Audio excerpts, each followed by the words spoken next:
in a word of prayer, and then we will start. Let me pray. Father God, we want to thank you for your goodness to us. Thank you for being the God that calls us out of the darkness of this world, Lord God, into just a loving relationship with you and our church family. We invite you to be here with us tonight as we discuss this topic. May we have a good time, but also celebrating, Lord, really the things you've established in our lives in this world that we might know you. So we thank you in Christ's name. Amen. Okay, let me see. So we're going to be talking about social justice tonight. And I guess I want to start off by asking the group a question. And I hope this is interactive as we're talking tonight. Does anybody want to try to give me in 10 words or less their definition of both justice and social justice?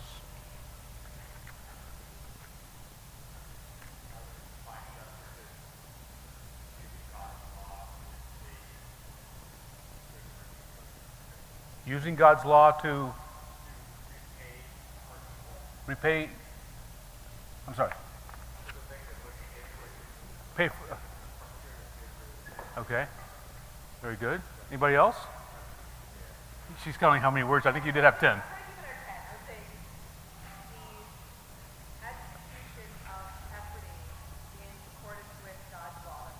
The execution of equity in accordance with God's law. Is that what I heard? Okay, all right, that's not bad. Anybody else? What about social justice?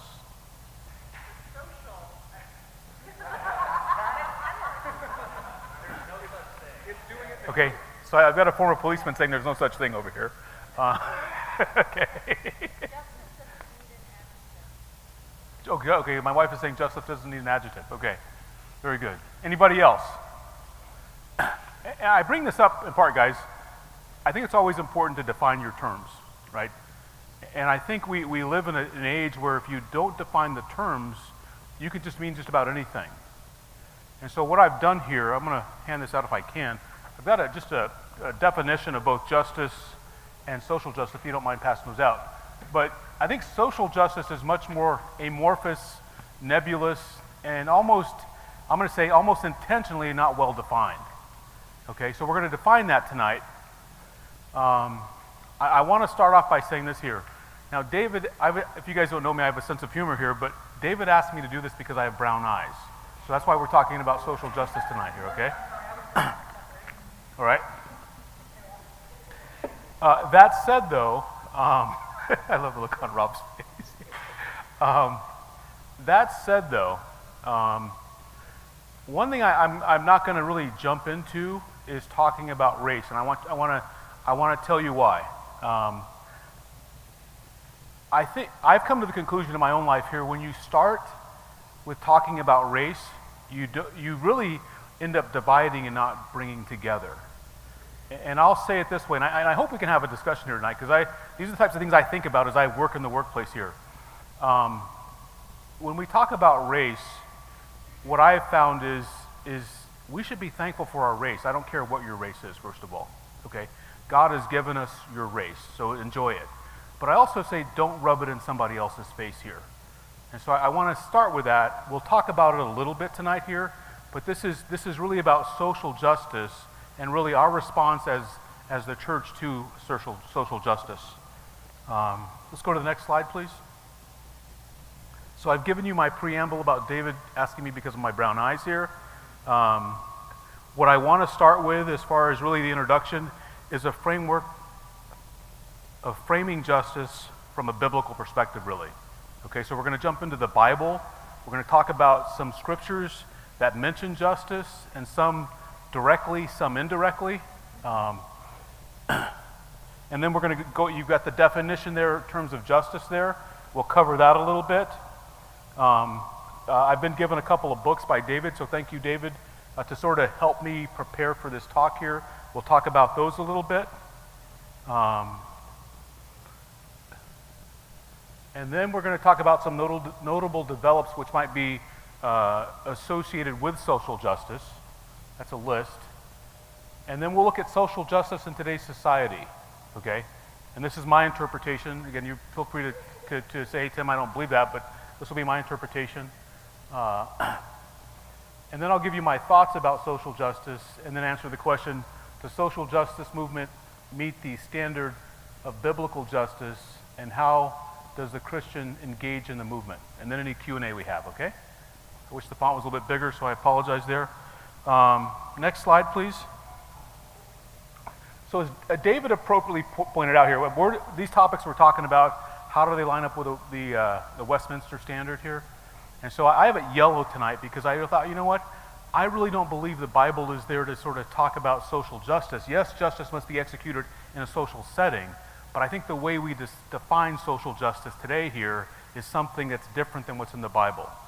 Okay, so I've got a yellow light for this point here as we talk about social justice. And I think this question number 22 really addresses what our duty is to our fellow man, which I think this is really what it's all about anyway. And I think you'd have a hard time defining something else as a Christian, what our duty to our fellow man is outside of that there. Okay? Next slide, please. Anybody have their Bibles with them tonight? I need someone to read a couple verses here. So if someone could basically go to Numbers chapter... Hold on, it's not showing up on my slide here. It's a little smaller. Numbers chapter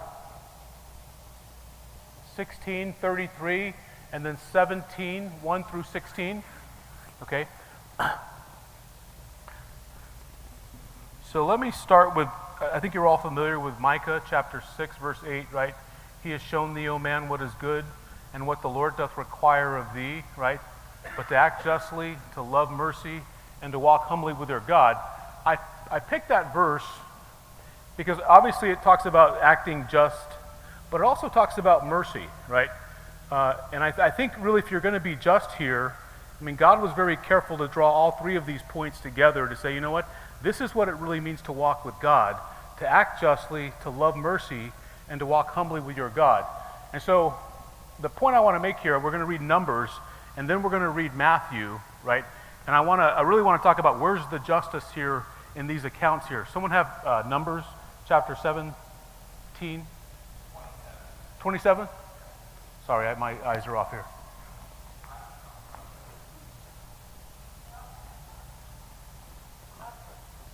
Please.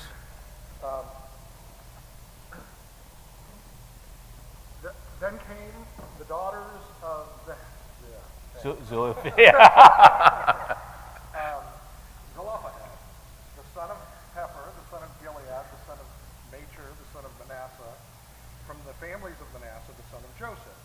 And these were the names of his daughters: Mahlah, Noah, Hoglah, Milcah, and Tirzah. And they stood before Moses, before Eleazar the priest, and before the leaders and all the congregation, by the doorway of the tabernacle of meeting, saying, Our father died in the wilderness, but he was not in the company of those who gathered together against the Lord in company with Korah, but he died in his own sin, and he had no sons. Why should the name of our father be removed from among his family because he had no sons? Give us a possession among our father's brothers. So Moses brought their case before the Lord, and the Lord spoke to Moses, saying, The daughters of Zelophehad speak what is right. You shall surely give them a possession of inheritance among their father's brothers, and cause the inheritance of their father to pass to them. And you shall speak to the children of Israel, saying, If a man dies and has no son, then you shall cause his inheritance to pass to his daughter. If he has no daughter, then you shall give his inheritance to his brother. If he has no brothers, then you shall give his inheritance to his father's son. And if his father has no brothers, then you shall give his inheritance to the relative closest to him in his family. He shall possess it.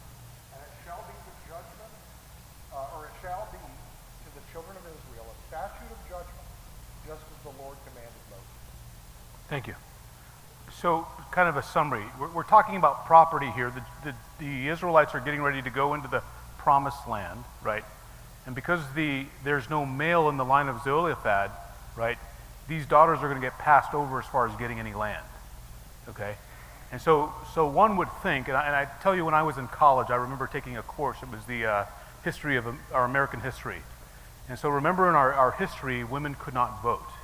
And I was told in my college class that, well, the reason they couldn't vote is because of Christianity, right? And when I read that verse there, I thought, wait, this is pretty clear. God has no problem with women being able to own property in the Old Testament, right? So give the sisters some land. And so that's a just reality there. That's our God being just to our sisters. Any questions on that all? It's pretty clear? Pretty straightforward? Okay. Let's go to the account in Matthew chapter 20. Someone want to read Matthew chapter 20, verses 1 through 16. The question I want to ask you as you're reading through this here, right? Why is this just? Any volunteers? Please. Yeah, please.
Okay.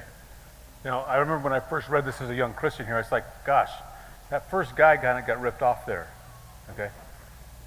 Now, I'm mature now. I never would accuse God of ripping people off here, but where do you see the justice in this particular story here? Or even the potential injustice? Any thoughts?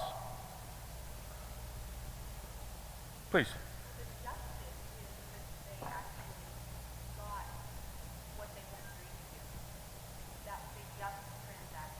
Right. The mercy and generosity for those who came in later. But that doesn't make it unjust for people who got food. So what about the first guy, though? I mean, what was it? Was it? Not unjust for him. It was just. He agreed to it. All right. Anybody disagree with that at all? Yeah, it's not fair.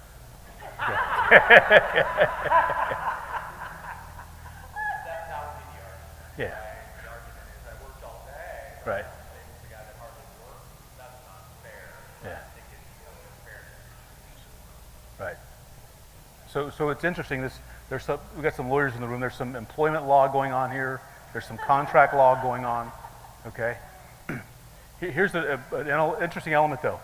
Think about it. Hey, when I first hired the first guy, right, he was going to do the whole job for a penny, right?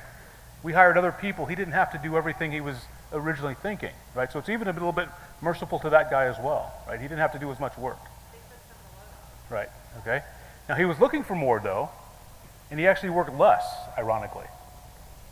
So definitely just here. Let's go to the next verse. See if I can find that.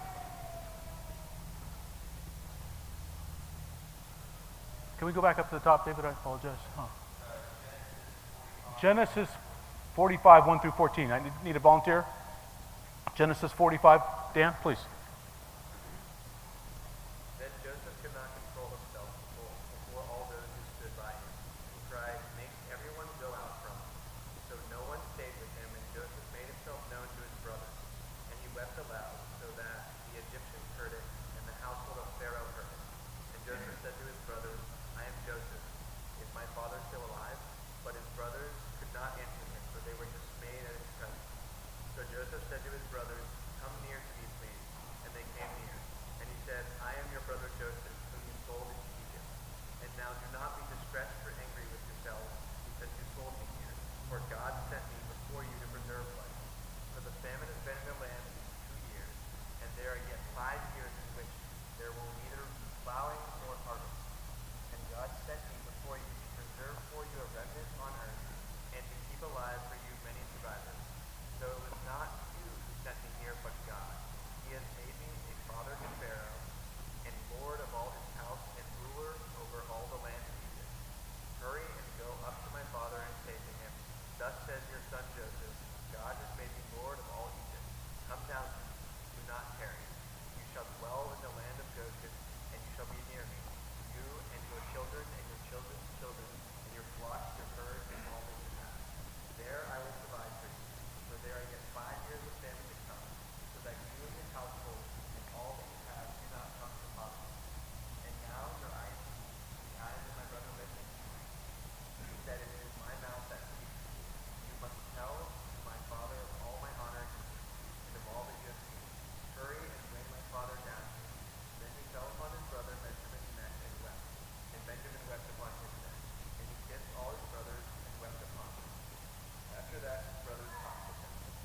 Okay, so this is my illustration of mercy. You remember the story of Joseph getting sold into this bondage of Egypt from his brothers, right?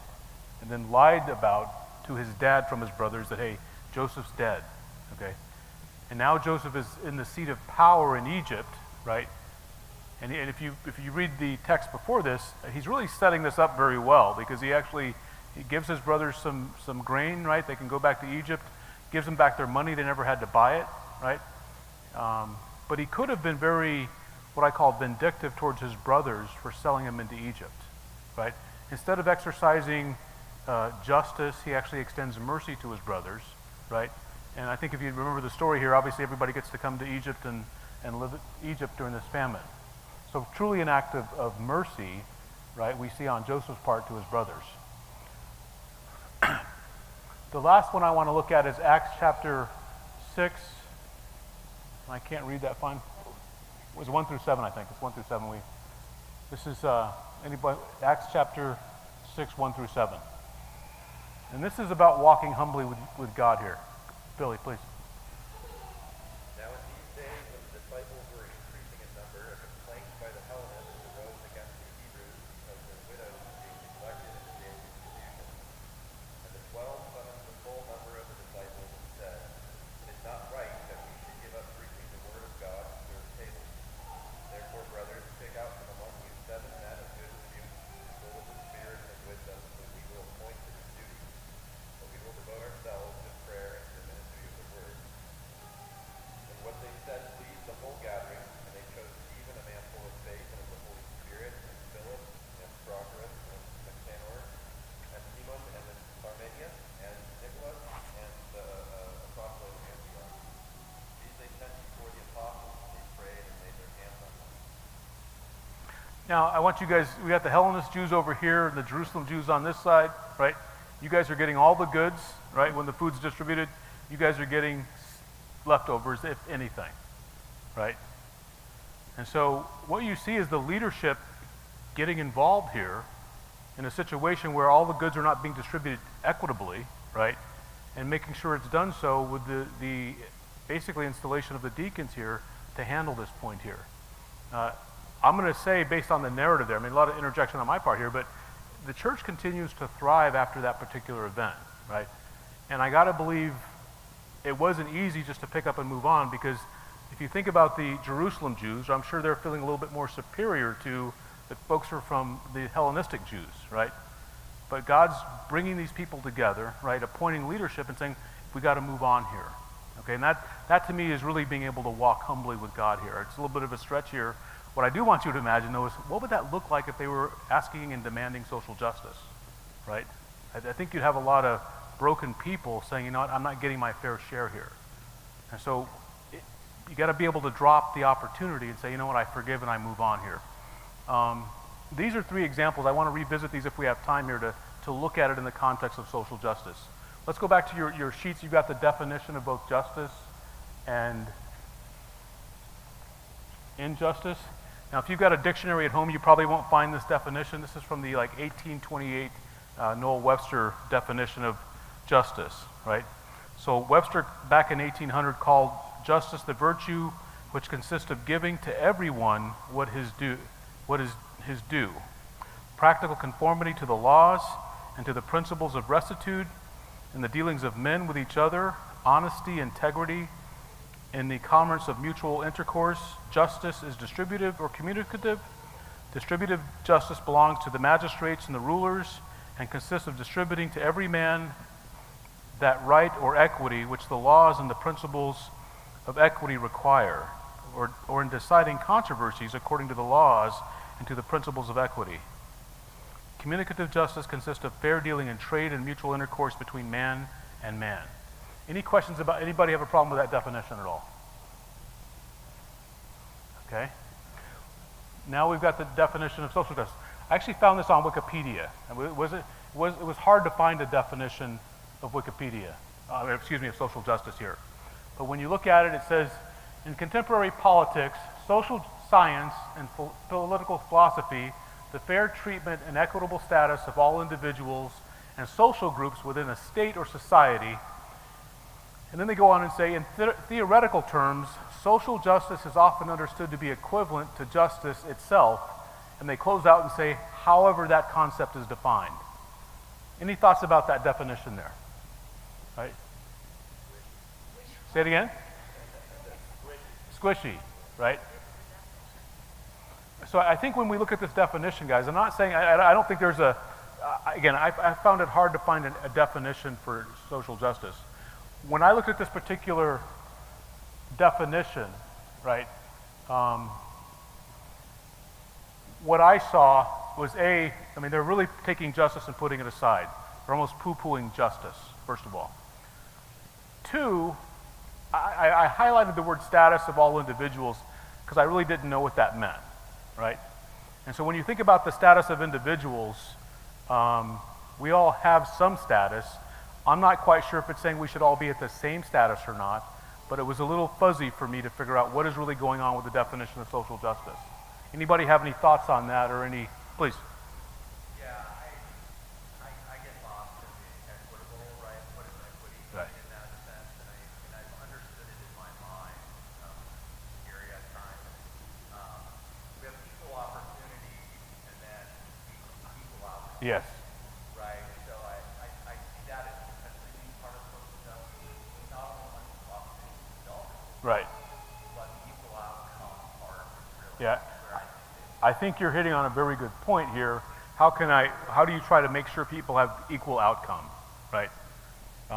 And that's a very hard thing to, yes, Well, I think it's also trying to ensure that they have genuinely equal opportunity, right? Because one of the, I think, principles involved in social justice is the recognition that not everybody comes to the table on an equal footing, right, and that there are structural impairments in society that are biased against certain groups, and that part of what they're trying to do is, yes, some folks are looking for equality of outcome, but more than that, they're looking for a genuine equality of opportunity that recognizes that people of different social status don't necessarily have the same opportunity, people of different ethnic backgrounds, people with different levels of education, and people who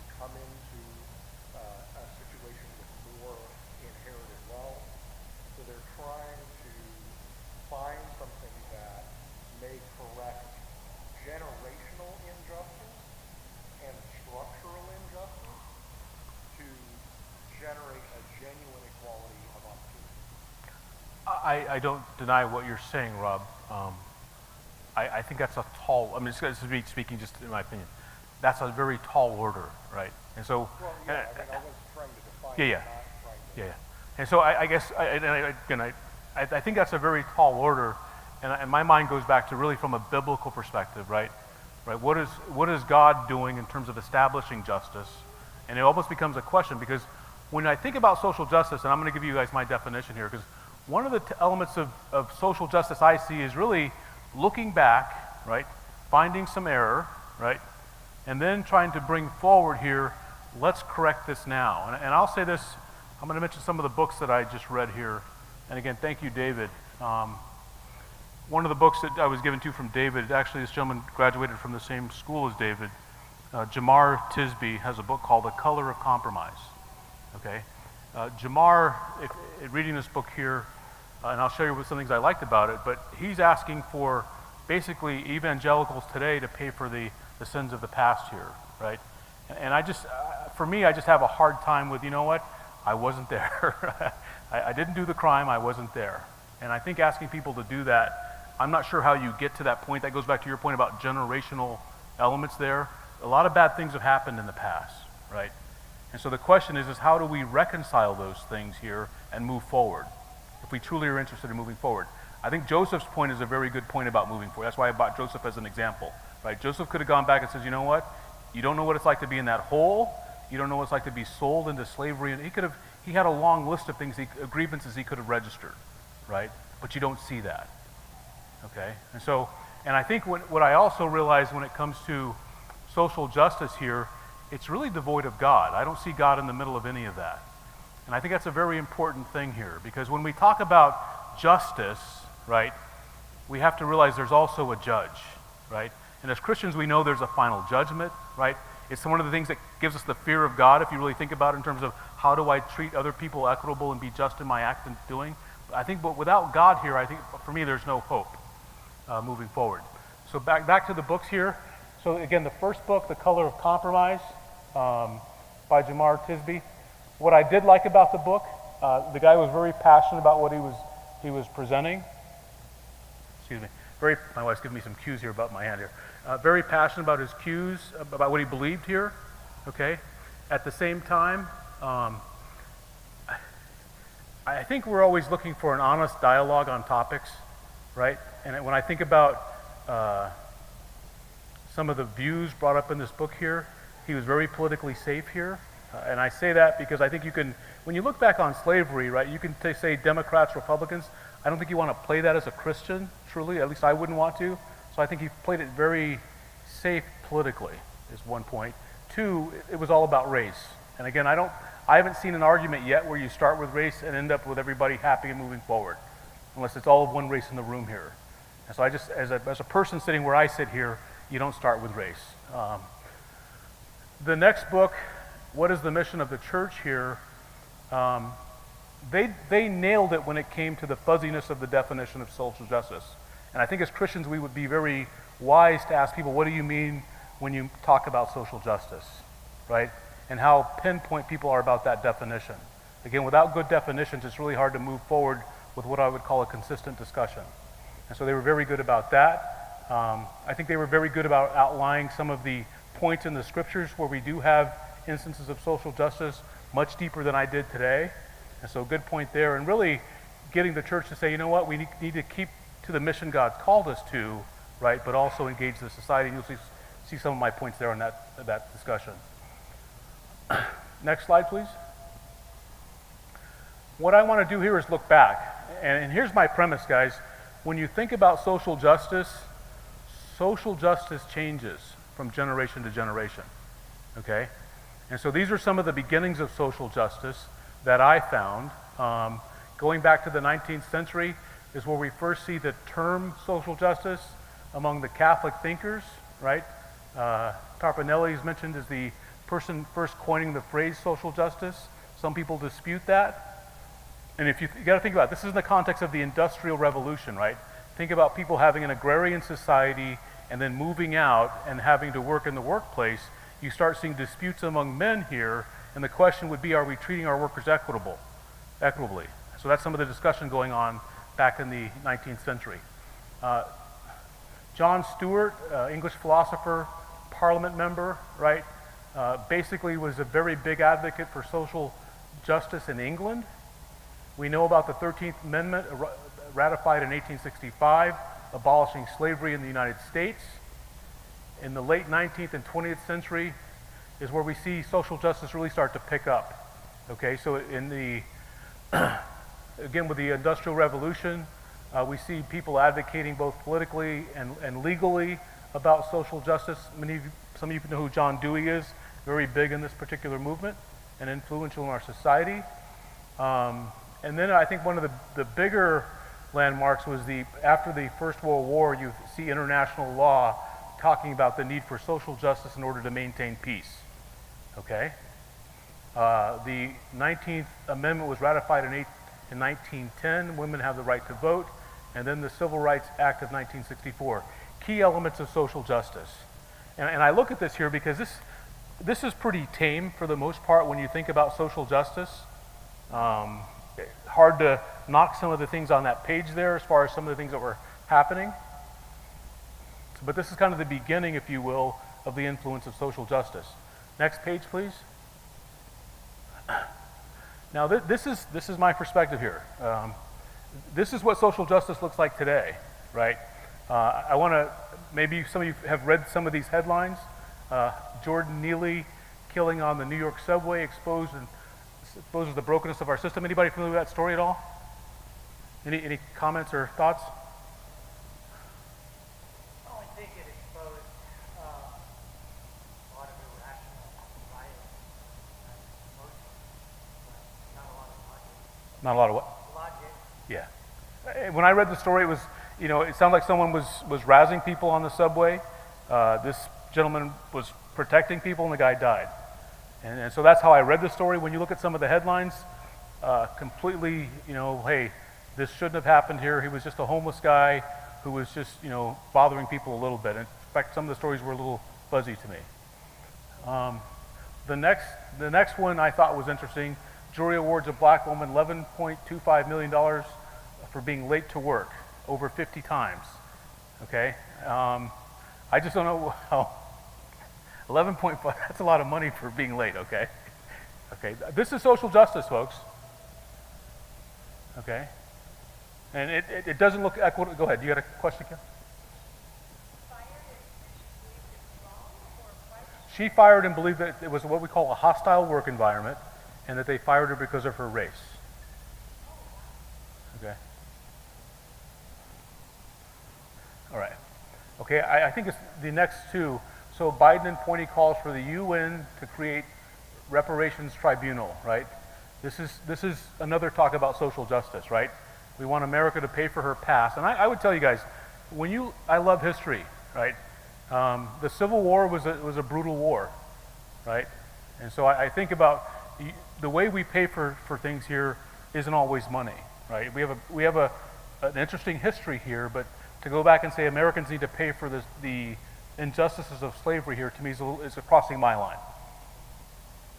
And then I think one we're going to see more of as we talk about climate elements here, right? Imagine having to pay $80 billion for climate change, right? And so all of the Western nations here having to pay for reparations for climate change. I'll stop right there. Any questions here? You guys are too quiet. Yes.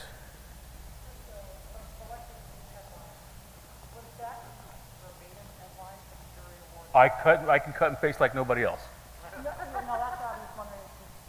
That just to me right away looks like an added bias to that headline. Because regardless of whether it's 50 year times or not is factual. Like it doesn't say whether or not I'm saying because I haven't read it, I don't know all of the factual basis. So, what the workplace is like. Yeah. Equitable treatment and stuff. So I just can't go anything on that. Yeah. I would say if I was a boss and there was nothing and I didn't control the actual work environment, 50 times late, I can fire someone because of that. But that headline is vague.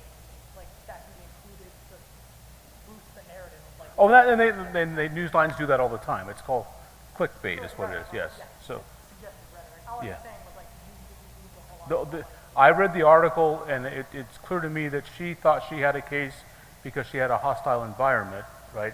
And my mind starts to think you can leave if you have a hostile. That's just the way I work. It's a hostile environment, you can leave, right? But to be late 50 times. Now, to your question, I did put the 50 in there, but that was part of the story.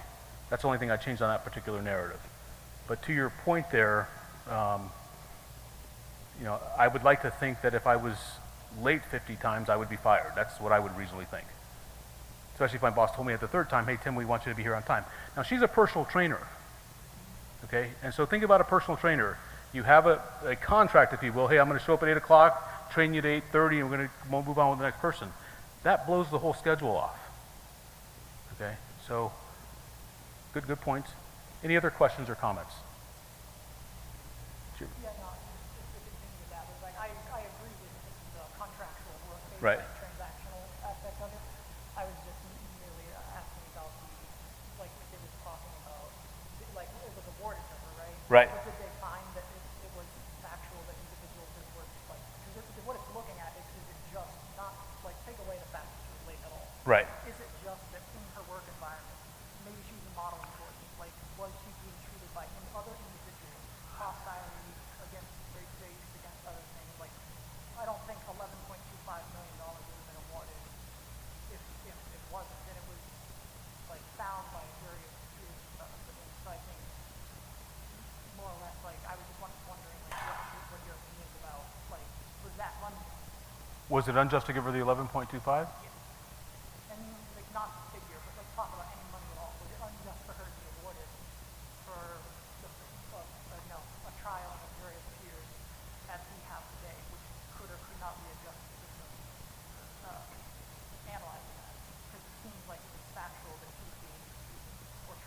I'm sure, to your point, the jury found that it was factual. I don't disagree with that. That's what you're asking. Any other thoughts or comments? Okay. So, and I say this, guys, we're going to keep hearing about social justice. It's not going to go away, right? And so that's why we want to be able to have a good discussion about what is the church's response to that. Now, next slide, please. As I said earlier, I don't think the social justice makes any claims on adhering to God, the God of the Bible, keeping his commandments, or honoring his name. I didn't see any evidence of that. I'm not saying it's not out there, but I don't see that, right? And I guess for me, and I think the way that I like to work is if God's not a part of it, I don't want to be a part of that, right? I think there's a lot of energy around the social justice movement. I think it's a lot of people want to be able to say, I'm doing something to change the world, right? I understand that, right? I'm not here to change the world, personally. That's another discussion, perhaps. As I mentioned earlier, the social justice movement changes from generation to generation. A lot of things change from generation to generation. But I see this picking up some steam here, right? There's a lot of emotion about, hey, history, right? What people have done in the past, right? There's a lot of concern about, am I being treated equitably? That's been around a long time, okay? And I think the third point is probably, to me, the more salient point. I think it might look like there's a love for one's fellow man and woman, for that matter, but I don't see it as the transforming love that we have in Jesus Christ here. Okay, I think what we see in the account of Joseph, guys, to me is a very telling, right? I've never been thrown in a ditch by my brothers, right? I've never had to go to jail because of what happened to me while I was in Egypt, right? But Joseph had to drop all of those things in order to move forward with his brothers here. And I don't think this movement is actually asking you to do what Joseph did to that point there, okay? There's a transformation we get with Jesus Christ here, and it's real. And I don't see that in the movement. I think this fourth point is also a very important point here. What I see is it fails to call the individual to any personal responsibility and making people victims rather than responsible citizens. I'll tell you a story. My brother, I was hoping to have my brother here tonight, and my brother is divorced. And so there was a woman he was dating, her name is Christina, really sharp woman from Italy, from a very well-off family from Italy, actually. And so she had a brother that was Down syndrome. And if you met the guy, he's got to be the most normal Down syndrome person I've ever met. And my question to Jim was, what's going on there? And he said, Tim, he says, they treat Fred like he's as normal as anybody else here. And they hold him to the high standard of being just like everybody else. In fact, if you ask him, hey, Fred, are you dating a girl? He said, yeah, I'm dating a girl. Is she Down syndrome? He's like, no, I'm not dating a Down syndrome girl. He's like, no, I'm not. But he's not arrogant, but it's just like, he's normal. They treat him as normal, okay? And I don't see this movement really taking the humankind. Here's the beauty of what we have in the gospel, guys. We're the human race, created in the image of an invisible God, right? And we hold ourselves to a high standard. When God says, be perfect like I am perfect here, he's holding us to a high standard, okay? And I don't think this movement calls people to be held to a high standard like that. It's missing from this particular movement. That's my opinion. I think it seems to be breaking the 10th commandment, right? Coveting, right? My point there is and I'm going to quote Clarence Thomas on this one here.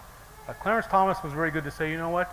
In life, you have to play the hand that you're dealt, okay? Now, some of us I don't know everybody here, but life is hard, okay? We have struggles, right? We come from situations that are not always pretty, right? But you have to play the hand that's dealt you.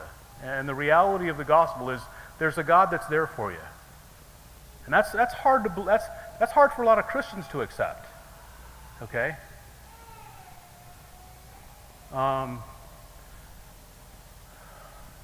What I think social justice does is it does fill a void for wanting to make a difference, Okay, we live in a world, guys. We get to see the world today like people have never seen it before, right? Okay, we see a big world out there. We see a hurting world out there, right? You can jump on a plane and fly somewhere and be there and at the epicenter of an event here in a matter of hours. That's relatively new. And so people want to be able to make a difference here, and I think this particular movement fills that need very well. Okay? Solving hunger, eliminating racism, right? Climate change, those are big opportunities. And so this movement fills that particular void. Okay? And my concluding point is really, I don't see it offering any hope beyond this world here. I think it's a reasonable thing to pursue justice in this earth here, but I know in my heart of hearts I'm never going to get it the way I'm going to get it from my God, my Savior. And I think if we demand justice here, you've got to be careful what you're asking for. Okay, especially when it comes from the hand of man and not from God. And so I think there's a demand here from this movement to demand justice here. And I think it's challenging. Any questions before I change to the slide here? Yes, please. Yes. You say the movement from generation to Yeah. generation of society changes.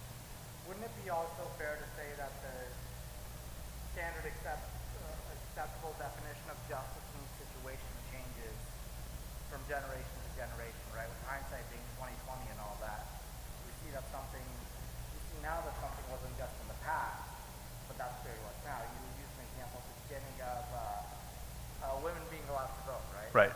And you say, well, no, obviously in God's law, that's kind of ludicrous. Right. I'm with that view of consequence. But when you're kind of in the middle of it, and say we're in the 1800s, now all of a sudden the general consensus is, well, it's not so clear. So I'm just saying, like, the standard definition, or understanding of something changes throughout time. And I think that's a good point, right? Things do change, but that's one of the reasons for appreciating history, right? We learn from our history, right, to get a perspective on some things. I think I'll say this to you. One thing we're all victims of our time as well, okay? And so I say that because one of my favorite presidents is George Washington. When I tell people that, they say, Tim, well, George Washington was a slave owner. How do you like that, right? George Washington was a victim of his time just like we're a victim of our time today. I'm not going to hold that against him. But I can learn something from him, right? I mean, if you ever look at the character of George Washington, there's a whole lot to learn from the guy. But I can't just dismiss him for some of the things that he did. But I can learn from him. And so I think the point there is, I think your point's a good one. We can look back and learn, right? And we can also learn about how we should be conducting ourselves today based on that, but we're still going to fall short, which is why I think God calls us to also exercise mercy. Did I answer your question, or? I think I asked my question poorly. Would it be fair to say that while justice itself doesn't change from time to time, our understanding of justice can grow or increase depending on what time we are in? Completely agree with that. That was Yeah. my question. Yeah. I was wondering if that could also apply to social justice as a whole.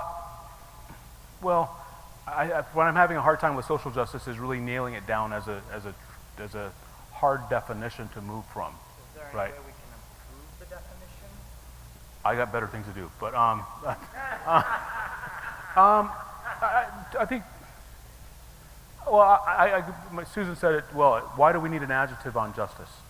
Annalise's earlier definition of justice included social beforehand. Right. So if I were to kind of edit this Wikipedia definition, I would kind of get rid of the first bit and start with the fair treatment of social groups, period. So kind of just putting the social block in justice instead of justice. From the definition of justice, I see a lot of kind of individual parts, but social justice being kind of applied to groups as a whole. Where's the individual there? Is In it? the social justice part. Yeah, yeah. So that's what I'm saying, like, is this one way to improve the definition would be to kind of have it be in terms of groups as opposed to in terms of individuals. Really, I probably would have a hard time with that because I like individual responsibility. When I want to hide in a group here, that would be my concern, just as you say that, personally. That answers. Yeah, fair enough. I just wanted to ask a little bit more, going from, to me, I was interpreting the dates a little more specifically, the 10th Amendment specifically. Uh-huh. And is my reading of that as applicable to the movement in totality, like the social justice Sure. movement in totality? I'm just wondering, is it like fair to call the entirety of the movement out within the aspect of something like the Ten Commandment of covetousness? Now, I know we were talking about more specific instances, and I was wondering if I could maybe have a couple more of those instances, since I don't believe it would be applicable to the aspect of where it was stated that moving anywhere from the works of Jesuit priests with the work of St. Thomas to freeing slaves to women's rights, to all of these things that, as like you all were saying, subject to the time, we can look at as it is inequitable treatment to our sisters and to individuals of color and to whoever the movement has been applicable to since 1840. Is it covetous for them to not want to be in bondage like that? Is it covetous to like the aspect of voting? Like I feel like because we're all sinners, we're gonna covet things. And So- sinners involved in the movement, but the aspect of we look back at like it would be unjust for our brothers and sisters in Christ because there were also believing slaves to be in that bondage. I think what I hear you saying is if the social justice movement gave us both the abolition of slavery and the rights of women to vote, is that covetousness? Is that a good way of saying that? I'm just saying, I don't think there's a transitive aspect of covetousness from like some movement focusing and bringing something into the movement that is covetous in nature to having it be applicable to the entirety of the movement when Okay, it's covered. I think if I understand you correctly,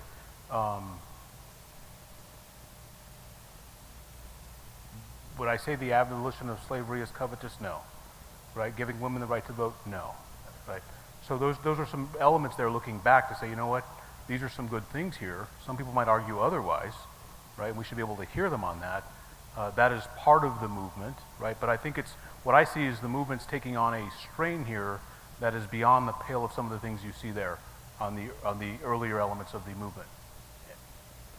So yeah, so is it just more fair to say that the way it would seem from our perspective of believing individuals that there are certain aspects seem to only be human is covetous and there's not. That's fair. not That's fair. fair That's fair.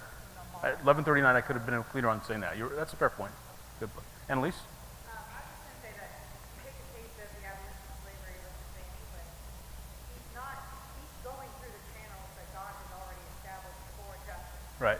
which is going to Parliament. Right. Using the, yes, fair. It's not an extra, like, it is going through the lawful channels that God has provided so that justice can be done. And you can argue this all sorts of things, so I wouldn't even call that social justice. I would call that, like, just participating in.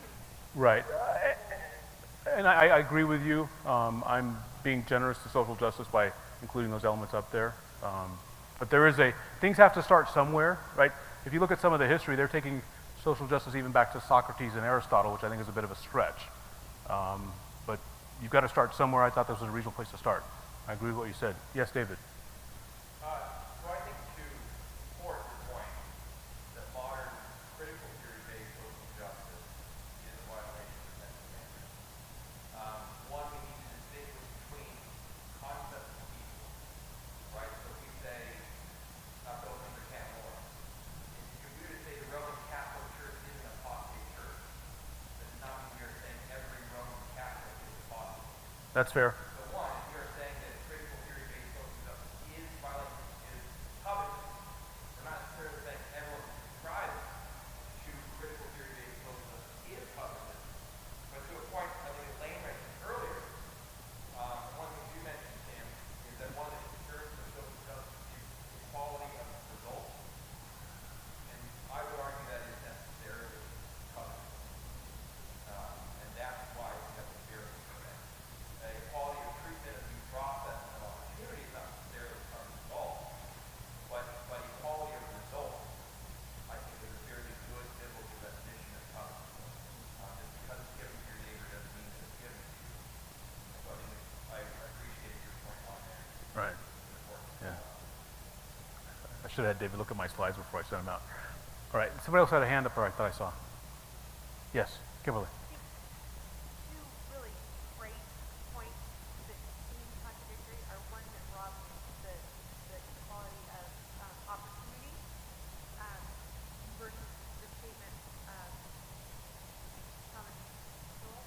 Uh, oh, Thomas, the other Thomas. This was Thomas Clarence. Clarence Thomas. Deal, deal with the hand you're dealt. Yeah. Those two things seem to be, in some ways, diametrically opposed, but they're one is something that you could really hope for, this equality of opportunity, but in order to do that, you need to work with what you have and work towards more opportunity. Right. And it seems like people don't want to work towards more opportunity or work within this system, like Elise mentioned, Right. within this system that we've been given in order to create more opportunity. And I think that's where there's kind of jumping over and just wanting a result. Well, I'll say it this way. If we truly believe God is sovereign, right, and that he knows everything, right, some of the worst things can happen to good people, right? And I mean some ugly things. But I don't see God running out of the room saying, oh my God, how'd that happen? Right? And so my invitation is to trust him, he's good, right? No matter how bad the hand is. That's where I see. And so I think if we want to run in the room and save everybody to everybody has the equal outcome, that's not going to happen. I think we're living in a fairy world if we think that's going to happen. Okay? There's a lot of bright people who don't make it in life. Right? There's a lot of smart people who make a lot of money. Not so smart people who make a lot of money. It happens. Okay? God's got this figured out. I don't think he's surprised by what happens here. Good points, though, and thank you. Rob, please. Something I'm concerned about is I think we're really equivocating definitions of social justice. Equivocating? Yeah. There's critical theory-based social justice, Sure. and then there's Christian social justice, and there are lots of variations of being concerned with correcting systemic injustice in the world. And I think that Wilberforce working to abolish slavery is a social justice activity that is based in the God of the Bible, and absolutely had biblical justification for that. I think that the civil rights movement of the 1960s was very religious and very based on principles and their interpretation of the Bible. Isaiah says, learn to do good, seek justice, rebuke the oppressor, defend the fatherless, plead for the widow. Mm-hmm. And I think that we have to be fair to those who might be bringing an approach to the injustice of this world that is based on biblical ideas, whether we agree that that's the proper application of that or not. But, when you're, is there covetousness in some elements of the social justice movement? Yeah, I think so. But that is potentially a corrupt expression if you're not narrowing it to something that is jealousy-based. Likewise, the principles of capitalism are based on justice, but it is a source of all sorts of covetousness. And I don't think it's fair to paint everything about the social justice manifestations in history as being so tightly godless and so tightly associated with critical theory, right? It may be true that the predominant expression in America today is critical theory, but that's a shift. And I think if our goal is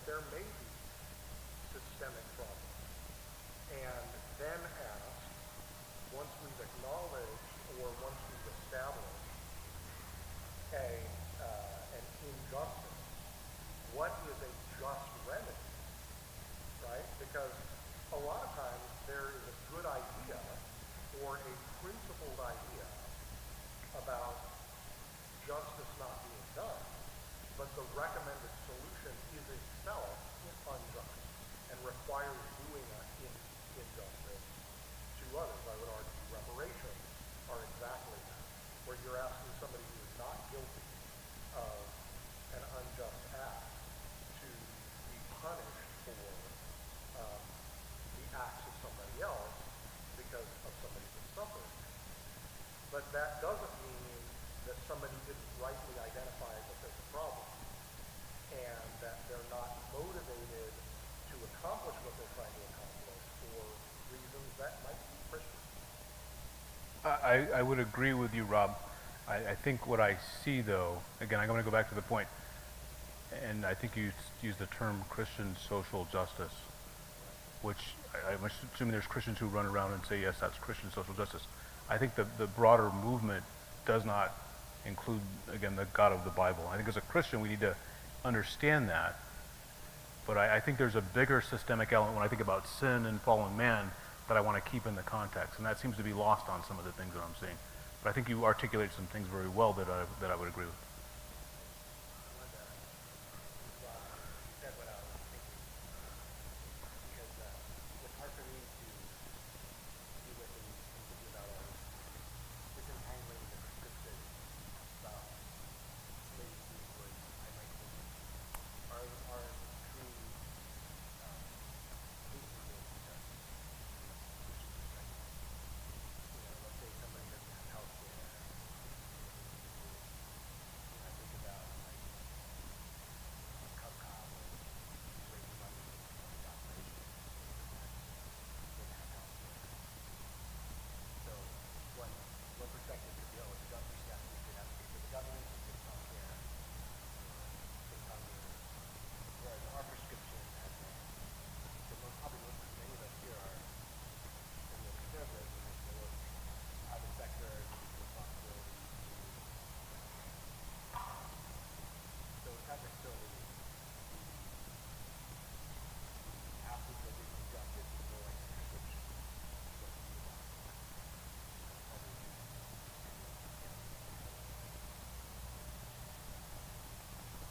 This is ignoring all the other stuff that I didn't give, for example, this is kind of a strongman kind of example, but it seems like the things that we might care about as a community. If there are like people in our community or our churches are hungry or lacking something, you wouldn't say, oh, because there's something like we should have to do it. Compassion. Compassion. Yeah. One act. No, I agree with that. Clyde, before we don't get back to you, anyways. Kind of like historical jurisprudence from the 14th Amendment, like their focus was on equally applying the law to races regardless of that now recognize right for women to vote. It was again, they looked at the Constitution, the laws that are already there, the Bill of Rights, they're saying there's an inconsistency here, it's not applying equally to everyone. So Fair enough. there you have constitutional process and equal protection of different categories of people, but that's still different than the modern version of what you're getting now. So I don't even know if I want to call the previous manifestations of social justice anymore because of how hijacked the term is. Or you have to add a bunch of like clauses in front of it, like critical theory-based social justice or something like that. But I think there's a difference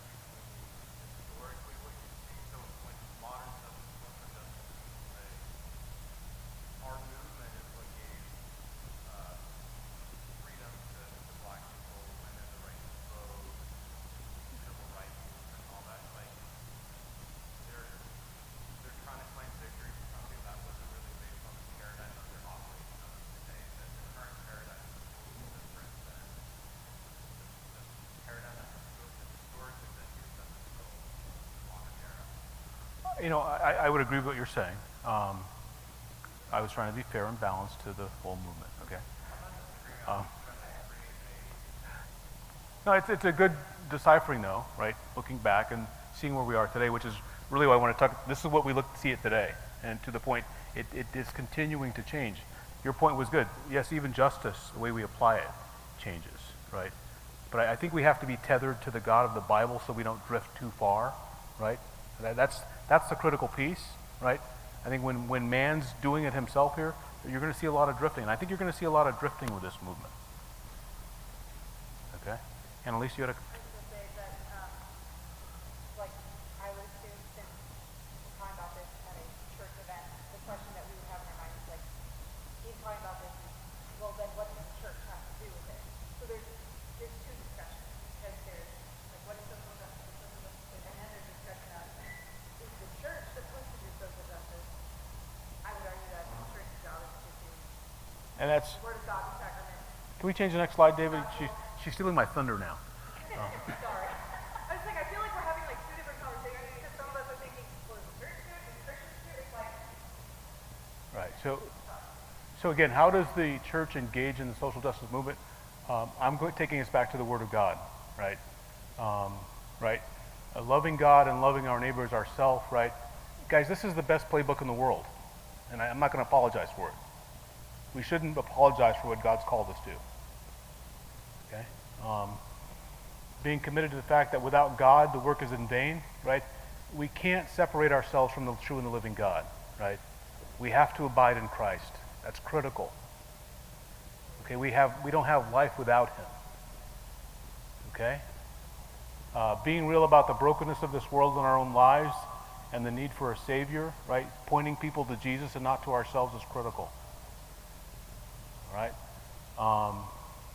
And having pity, again, this goes back to my coveting thing a little bit here, right? Just having pity on people who want it all here and now, right? That's a bad place to be, to think you're going to get it all here and now, right? And then my point, we're not to change course, but we have to engage. I'm not saying write everybody off who's a social justice ninja, but we have to engage, right? We're put in this generation to engage, and that's critical. I'll open the floor for any questions, and I'll close in prayer if we're done here. Any other questions? Yes.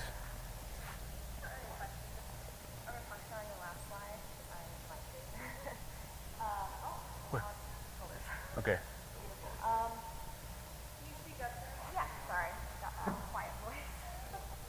I think it's a very interesting conversation, right? I've been having this conversation with multiple friends of mine who are in the LGBTQ community, who are atheists, who are New Age spiritualists, who are advocates, and people who also just don't want to engage with the world at all.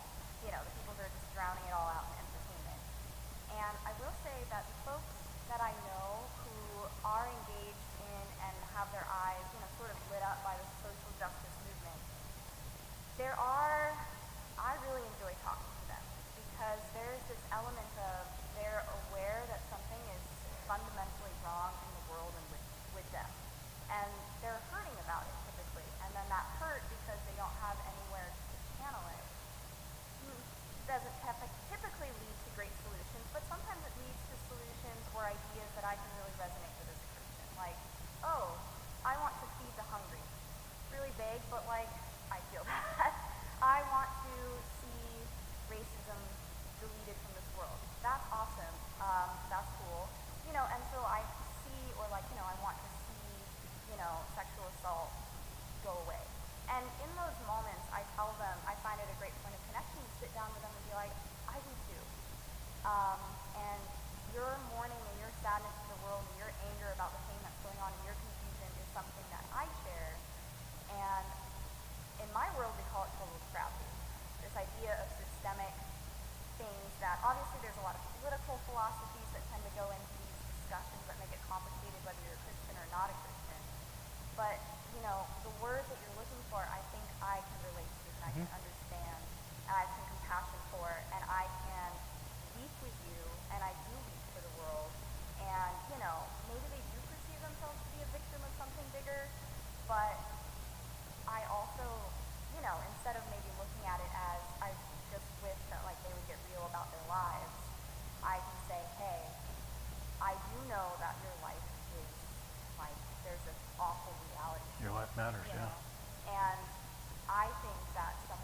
off a reality that like God himself came down and died in a brutal way for you, but then he rose again.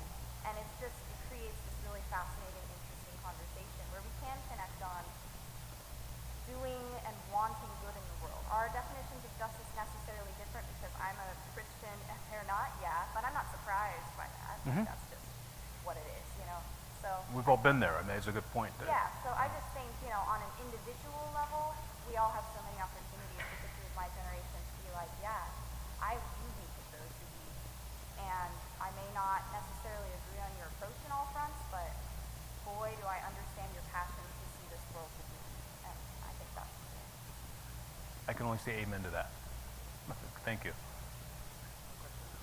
lot of the sinners around. Say, A lot of the